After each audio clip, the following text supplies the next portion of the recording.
I used to think being easygoing was one of my best traits, right up until I realized it was the main reason I let someone turn my own home into a trap I paid for.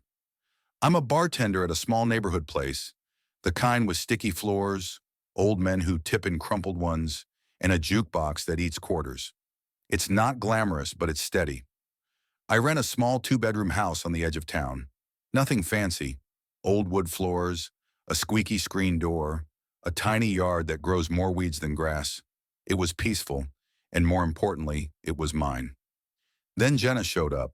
She started at the bar a few months before everything went sideways. She was new in town, mid-20s like me, with this soft voice and big eyes that made customers instantly want to protect her. She'd accidentally forget to ring in a drink, mess up a tab, or spill beer, and someone would always say, "Oh, don't worry about it, sweetheart." I noticed it. I just thought she was nervous. We got friendly on our smoke breaks. She'd talk about her ex who ruined her credit, about sleeping on couches, about trying to start over. It was the kind of story you hear a lot at the bar. I remember thinking, at least I'm doing a little better than that. Then one night after close, it was pouring rain. She was sitting on a milk crate in the back hallway, crying quietly into her hands. Our manager had just told her she needed an address on file by the end of the month, or he'd have to let her go. Something about payroll and paperwork. She was staying with some guy she barely knew, and apparently he'd told her to move out. "I don't know what I'm gonna do," she said. "I swear I'll end up in my car." I heard myself say, "You can crash in my spare room for a bit if you need to." It came out before I thought it through. Her head snapped up, and she gave me this look, part relief, part disbelief. Then she hugged me so tight I could smell the cheap perfume and stale beer in her hair. The first couple of weeks were okay. We agreed on half the rent, half the utilities. She cooked sometimes, pasta, boxed mac and cheese, stuff like that. She'd leave sticky notes on the fridge with hearts and "You're a lifesaver" written on them. I felt good, like I was doing something decent. The first late payment seemed like no big deal. "I swear my tips sucked this week," she said, waving a wad of ones. "Can I give you the rest on Friday? I'll pick up an extra shift." I told her it was fine.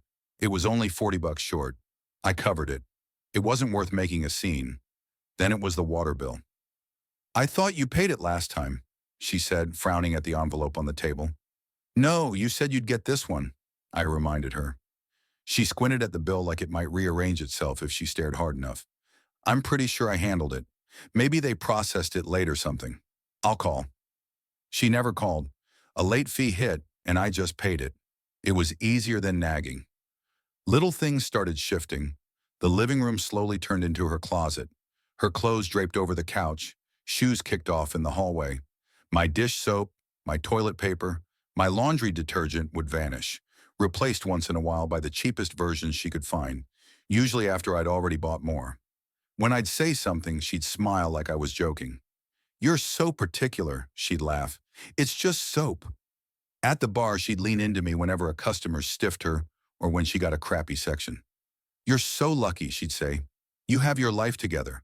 I swear if I didn't have you, I'd be completely lost." It sounded like a compliment, but it landed like a weight. Suddenly, if she was short on rent, it wasn't her fault. It was the slow night, the rude table, the economy.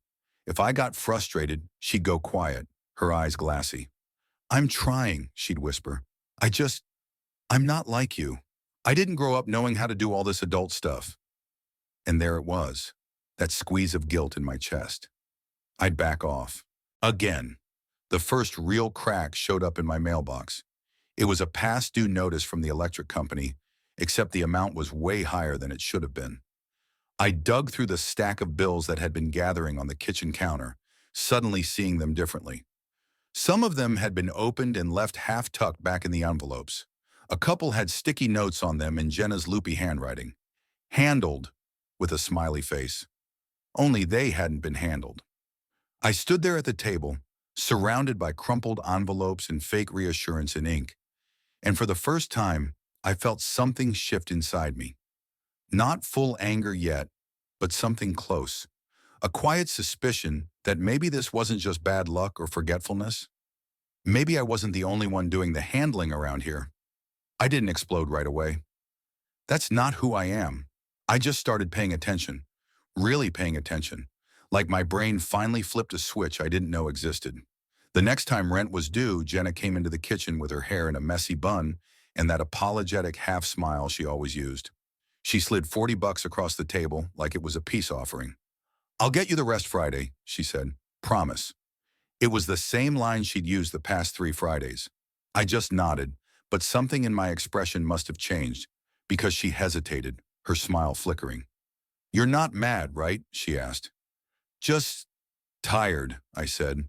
Her eyes instantly glossed over, and she let out this shaky breath. "I'm doing my best. You act like I'm trying to screw you over." I hadn't said anything like that.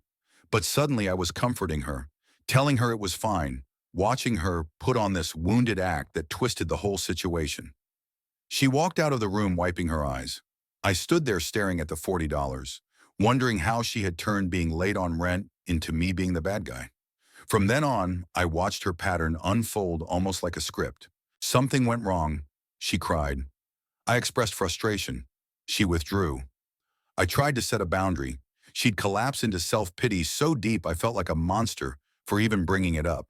And the bills kept stacking up. About a month later, I came home from a double shift, dead tired, and found the thermostat set to 78 in the middle of July. Every window closed, every light on, the dryer running with one pair of leggings tumbling around inside. I walked to her room and knocked lightly. "Hey, Jenna, can you try to be mindful of the AC? The electric bill is already—" She yanked open the door. Her eyes were red. "I knew you'd come at me about something. I knew it. I've been having a horrible day." All I had done was knock. She launched into a breathless explanation about a fight with her mom, a broken-down car, a spilled drink at work. By the end, I was nodding and telling her it was okay, even though none of that changed the bill that was now my responsibility. That night, lying in bed, I had this sinking realization. She didn't want to be a partner in shared living. She wanted a parent, someone who absorbed the consequences of her choices while she played helpless. Maybe I could have handled that if she'd been honest about it, but she wasn't. The breaking point came on a Sunday morning. I was sorting through bills again when I found an envelope from the landlord addressed to both of us. Inside was a warning notice for multiple late payments and partial rent submissions. My stomach dropped. She'd been telling him I was the one slacking, that I was the reason rent wasn't paid in full. She'd actually told him that I'd been going through some issues and that she was helping cover for me. I sat there frozen, the letter shaking slightly in my hands. When she came home from her shift, she dropped her purse on the counter like always. I held up the letter. "Why did you tell him I was late on rent?" She blinked, not shocked, annoyed. "I thought it'd be easier that way." "For who?" I asked. "For both of us," she said, as if it were the most obvious thing in the world. "You get stressed about bills, and I didn't want him thinking you were unreliable. I'm not the one who's been short every month." She crossed her arms. "You make more money than I do. It's not a big deal." That was the moment something inside me broke cleanly, like a snapped bone. All the softness was gone, all the guilt, all the second-guessing. I looked at her and saw exactly what she was. Someone who thrived on being rescued. Someone who created messes for other people to clean up. Someone who twisted facts to avoid any responsibility. She watched my face and must have sensed the shift, because she backed up a step. "I'm not trying to hurt you," she said quietly. "I just need stability." "And I need honesty," I replied. We stared at each other for a long moment. Then she said it, the line that sealed everything. "You owe me a little patience, after everything I've been through." Not after everything she'd done, after everything she'd been through. I nodded slowly, calmly, and set the letter down. "You're right," I said. "I've been too reactive." Her shoulders relaxed. She almost smiled. And that was when I decided I was done being the safety net. I wasn't going to yell or kick her out on the spot. That would only feed her story, turn me into the villain she could cry about to the landlord or our coworkers. No, I was going to let her reveal herself, on paper, in messages, in front of the one person who actually had the power to remove her. Quietly, cleanly. For the first time in months, I felt clear-headed. She thought I owed her patience. Fine. I would give her all the rope she needed. Once I made the decision, everything got surprisingly simple. I stopped arguing with her. I stopped reminding her about bills. I didn't mention rent at all. I just stepped back and let Jenna operate exactly the way she preferred to. Careless, emotional, and certain someone else would clean up the mess. I started collecting proof quietly. Nothing sneaky, nothing invasive. Just facts she left lying around because she trusted me not to question anything. First, I bought a small notebook and kept it in the glove compartment of my truck. Every time rent or utilities came due, I wrote the amount she paid and the amount she didn't. I didn't embellish. I didn't comment. Just dates, numbers, and her own words when she promised she'd get the rest Friday.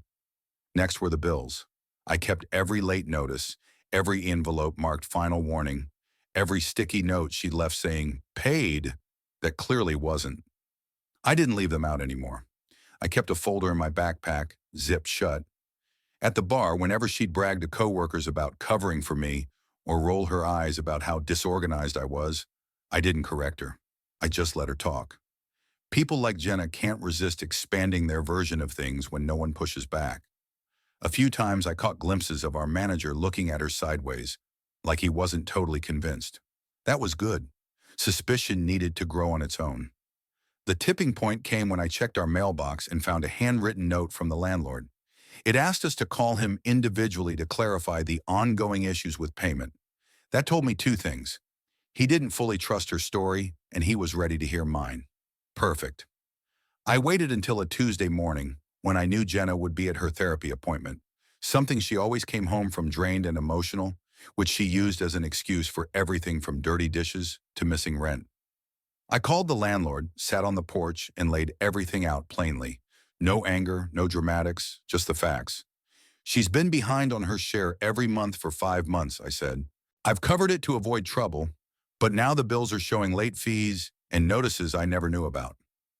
There was a long silence on the line.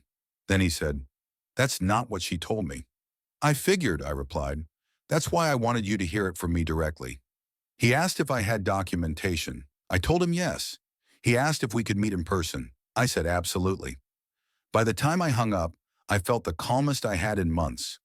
Over the next week, I didn't change anything in the house. I didn't treat Jenna any differently.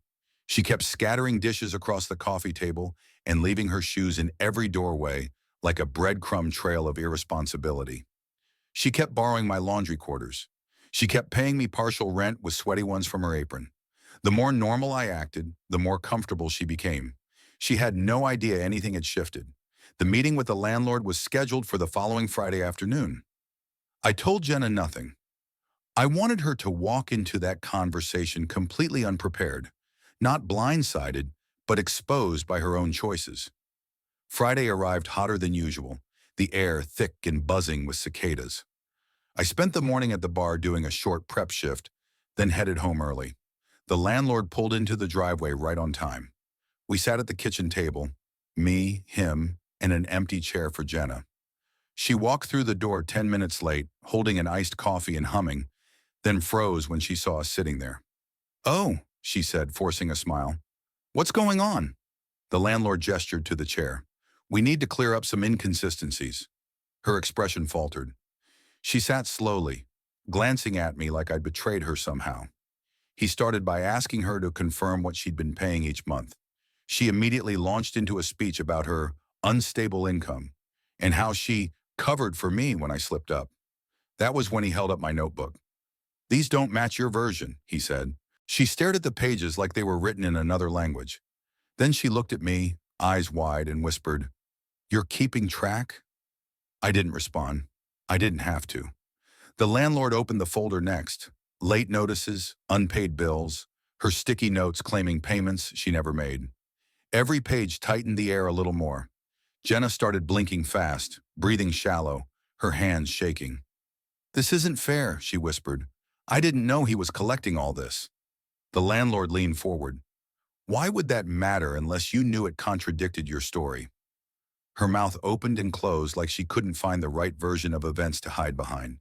She turned to me, her voice trembling. "Why didn't you just talk to me?" "I did," I said quietly.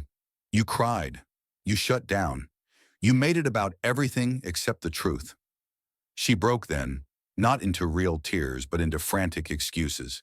She blamed stress, her ex, her job, even her upbringing, every variable except herself. The landlord finally raised his hand. Enough. I'm issuing a 30-day notice. To you, Jenna, not him. The room went silent. She whipped her head toward me, her face twisted in disbelief. You did this, she breathed. For the first time, I didn't feel guilty. Not even a little. I just said, no, you did. Jenna stayed in the house for exactly 12 more days, and every one of them felt like holding my breath under warm, murky water. She didn't yell, didn't cry, didn't even argue. She just drifted through rooms like a ghost who blamed the living for still breathing. She packed messily, trash bags, broken hangers, armfuls of clothes she never folded. The spare room she'd once claimed as her fresh start slowly emptied into the back seat of her car. She made no move to clean anything. I didn't push it. I wanted her out, not another performance. The only real confrontation came on the 10th night. I was washing dishes when she stepped into the kitchen and leaned against the counter like she used to when she wanted goodwill. Her eyes were rimmed red, but dry, calculating. I hope you're happy, she said softly. I have nowhere to go. I dried my hands and kept my voice even. You have friends, co-workers, options. They won't take me in. She shook her head. People talk, and now everyone thinks I'm some kind of loser who can't handle life. I didn't point out that she had created that narrative herself. That wasn't my job anymore. I didn't tell anyone anything, I said. You did that on your own. She stared at me for a long time, searching for a crack in my resolve. There wasn't one. Not anymore. Eventually she muttered, "You're cold," and walked out of the room. Maybe I was. Or maybe I had finally stopped mistaking manipulation for vulnerability. On the 12th morning, she left for good. No goodbye, no apology. Just the slam of the screen door and the sound of her engine struggling before it caught. When the house finally settled into silence, I stood in the living room and felt the air shift. It was like the walls exhaled. I spent the rest of the day cleaning. Every corner carried some trace of her. Sticky fingerprints on the fridge handle, a hair tie under the couch, a pile of receipts from takeout she never once paid for. I threw things away without ceremony. The more I cleaned, the lighter I felt. The next week, the landlord came by to re-sign the rental paperwork. He glanced around, nodded, and said, "Place feels better." I didn't argue, it was true. At the bar, things shifted too. Co-workers asked how Jenna was, and I kept my answers simple. She moved out. People like her leave their own trail. I didn't need to add anything. A few co-workers quietly admitted she had rubbed them the wrong way, that she always had an excuse, always wanted someone to fix things for her. They didn't say it while she lived with me, but that's how patterns work, visible only in hindsight. The fallout for her came naturally. Our manager eventually told me she'd quit without notice. Just stopped showing up. Rumor was she moved 2 towns over, staying with a cousin she hadn't talked to in years. I wasn't surprised. People who run from accountability don't usually run far, just far enough to find a fresh audience. As for me, the house felt like mine again. I slept better, ate better, stopped bracing for someone else's crisis every time I walked through the door. I paid the next month's bills early, just because I could. The strange part was realizing how long I'd ignored my own instincts, how easily someone can get used to shrinking their needs to fit someone else's chaos. That realization landed heavier than anything Jenna ever did. But it also changed things. I started drawing firmer lines. In friendships, at work, even with family. Not walls, just boundaries. The kind you don't apologize for. The kind that keep resentment from ever getting a foothold. Sometimes I still think about the sticky notes she left during the early weeks. "You're a lifesaver. Couldn't do this without you." They were never gratitude. They were strategy. A way to make me feel needed so I'd overlook everything else. Now I see it clearly. Some people don't want stability. They just want a soft place to land when their own decisions catch up to them. And the moral, if there is one, is simple. Kindness means nothing without limits. Mercy without boundaries turns into fuel for someone else's entitlement. The house is quiet these days. Peaceful. Mine. And that's the one part of the whole mess I don't regret at all. The reminder that revenge doesn't have to be loud or ugly. Sometimes it's just handing someone back the weight they tried to put on you and finally letting them carry it themselves.